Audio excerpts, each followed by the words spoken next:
بسم اللہ الرحمن الرحیم۔ آج ذی الحجہ کی 18 تاریخ ہے۔ یہ تاریخ انتہائی دلخراش اور دردناک واقعے کی یاد دلاتی ہے۔ اس تاریخ نے برسوں پہلے ایک بے گناہ معصوم کو اپنے ہی خون میں لت پت دیکھا تھا، جس نے خود کو قربان تو کر دیا مگر اپنے آقا کے شہر کی حرمت کو پامال نہیں کیا۔ میں بات کر رہا ہوں خلیفہ راشد، کاتب وحی، داماد رسول، ذو النورین، جامع القرآن، عثمان ابن عفان رضی اللہ تعالی عنہ کی۔ وہی عثمان جو دنیا اور آخرت میں نبی کا رفیق ہے، جس کو اللہ کے نبی نے یکے بعد دیگرے 2 بیٹیاں حضرت رقیہ اور حضرت ام کلثوم عقد میں دیا تھا، جو اس امت کا سب سے باحیا انسان تھا۔ فرشتے بھی جس سے حیا کرتے تھے۔ وہ عثمان جو راہ خدا میں مال و دولت بڑی فیاضی سے خرچ کرتا تھا، جنہوں نے مشکل حالات میں لوگوں کے لیے میٹھے کنویں کو خرید کر وقف کر دیا تھا۔ جنگی مواقع پر اسلحہ، سواریاں، فوجی راشن وغیرہ کا انتظام کرنا آپ کا امتیازی وصف تھا۔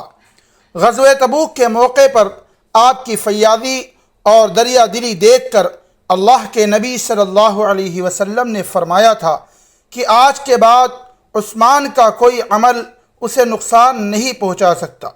وہ عثمان جسے دنیا ہی میں جنت کی بشارت ملی ہو، بے حیائی اور بے شرمی جس کے آس پاس سے بھی نہ گزری ہو، بیعت رضوان کے موقع پر اللہ کے نبی نے اپنے ہاتھ کو جس کا ہاتھ کہا ہو، اس عظیم انسانیت کی شہادت کا دن ہے۔ آپ کا سلسلہ نسب، آپ کا نسب 5ویں پشت میں اللہ کے نبی صلی اللہ علیہ وسلم سے جا ملتا ہے۔ سلسلہ نسب کچھ یوں تھا: عثمان ابن عفان ابن ابی العاص ابن امیہ ابن عبد شمس ابن عبد مناف۔ آپ کی نانی بیضہ ام الحکیم رسول اللہ صلی اللہ علیہ وسلم کے والد حضرت عبداللہ کی سگی جڑواں بہن تھی اور رسول اللہ صلی اللہ علیہ وسلم کی سگی پھوپھی تھی۔ اس نسبت سے آپ نبی اکرم صلی اللہ علیہ وسلم کے بھانجے ہوئے۔ حلیہ مبارک، آپ انتہائی خوبصورت تھے۔ گندمی رنگ، گھنی داڑھی، مضبوط جسم، معتدل قد، خوبصورت چہرے کے مالک، چوڑا سینہ، عمامہ پہن کر بہت ہی خوبصورت لگتے تھے۔ مختلف علوم و فنون کے مالک تھے۔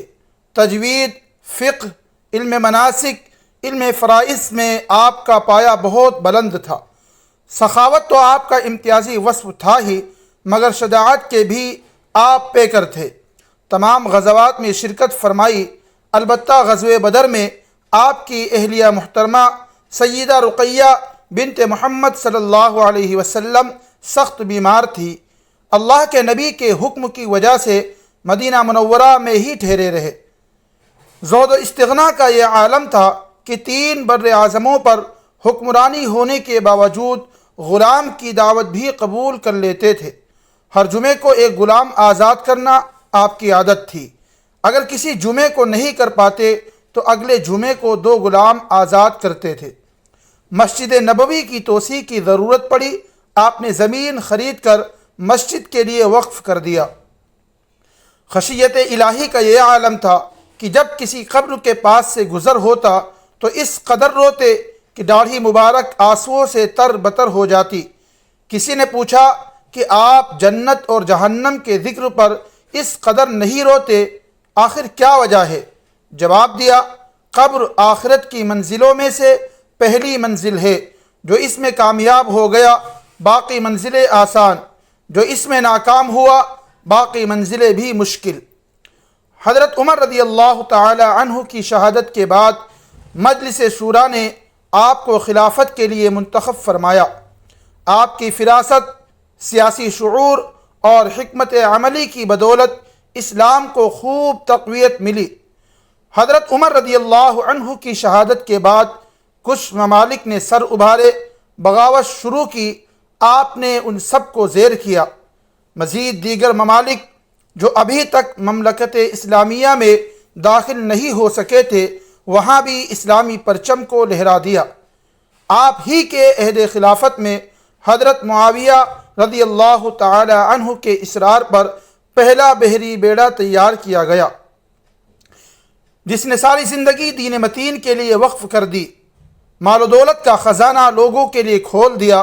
بے شمار فضائل، امانت، دیانت، صداقت، سخاوت، شرم و حیا، صلہ رحمی کے حامل تھے، مگر ان سب کے باوجود کچھ لوگ ہیں جو بغض و اناد کی وجہ سے آپ پر اقربا نوازی وغیرہ کا الزام لگاتے ہیں۔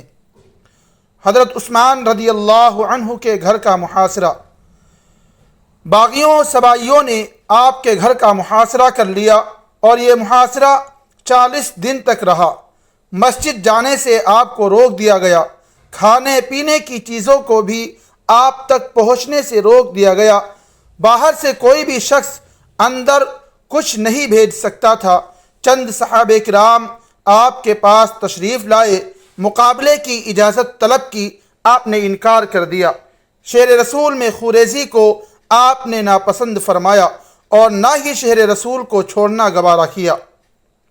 حسنین کریمین رضی اللہ تعالی عنہما آپ کے گھر کا پہرا دے رہے تھے، مگر سبائیوں نے ہمسائے کے گھر میں داخل ہو کر دیوار سے کود کر حضرت عثمان غنی رضی اللہ عنہ پر حملہ کر دیا۔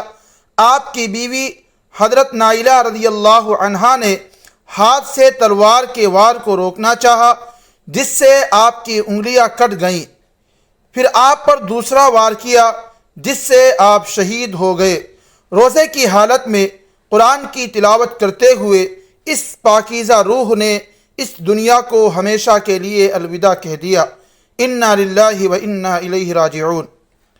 82 سال کی عمر میں 12 سال خلافت کی ذمہ داری نبھانے کے بعد 18 ذی الحجہ کے دن آپ کو دردناک انداز میں مظلومانہ طور پر شہید کر دیا گیا۔ کئی دنوں کے بعد بڑی مشکل سے آپ جنت البقیع میں مدفون ہوئے۔ کروڑوں رحمتیں نازل ہوں اس پاک باز پر۔